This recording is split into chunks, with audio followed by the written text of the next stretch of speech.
94 Walf Sénégal dellu si na di leen siyaar di siyaare mboolem képp koo xam yaa ngi topp sunu site bi di 94 Walf Sénégal seen analyse chronique yoo xam ne leen koy defal saa su nekk ci réew mi ak bitim réew jaajëfal nañ leen siyaar na leen wala taw big bi di ndox mi nga xam ne sotti na ko nga xam ne daanaka mën naa ne ndox mu bare fële ca diwaanu Touba wala muy ndox mu bare ndox nag xéewal la waaye daal ndox ma bari na voilà moo tax nag lu waay man rek ñu jàppale ko ñi nga xam ni dañoo nekk ci biir ndox mi ndax bari na ñoo xam ne moom tëmb nañ ci biir ndox mi waaw ñu jàppale leen ci lu bari rek bu ko defee rek voilà solidarité gi gën a yaatu bu baax ci côté yooyu ndox mi fi wàcc biig nag moom bari na lool voilà c'est que météo booy xool ndax xam nga toute la journée météo bi dafay wax ni ndox mi mën naa dem ba 11h ci guddi voilà leen lu ci nekk nag tempérament bi nga xam ne war na koo taw waxtu wu ci nekk bu ci yeggee da koy taw mais tey journée taw la voilà lii may wax nii nag boo xoolee ak image yi xam nga vidéo yi sax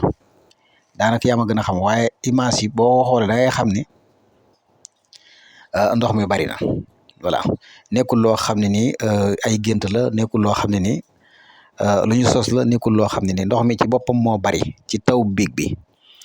voilà te loolu lu mën a nekk la ndax Sénégal moom yàgg nañuy wax ni maanaam li jiitu woon lii ñuy defar tey yàgg na bañ ko waroon a def tey ji heure bi dañuy wax ne maanaam problème mu ndox Sénégal amu ko lan moo jiitu woon ca jamono ya nga xam ne nii ca lañ waroon a defar avant ñuy defar kër yi ci lañ waroon a defar canalisation yi mu génn voilà bu ko defee ndox yi bu ñëwee dina mën a jàll te du am benn problème mais nag gis nga ko dafa tardé dafa retard gis nga travaux yi fi jot a def sax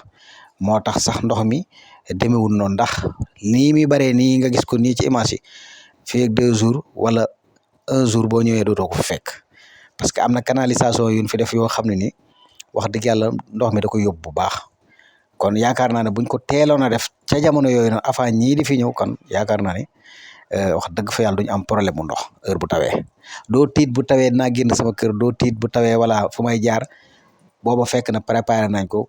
ndax lépp loo gis rek dañ koy préparé bala ñuy egg ci benn siècle bi voilà kon nekk na loo xam daal wax dëgg yàlla lii nekkul woon ni lu ni sos la wala loo xam dañ koy commentaire ni ndox la ndox mi fi wàcc biig bari lool diwaanu Touba nag la ëppee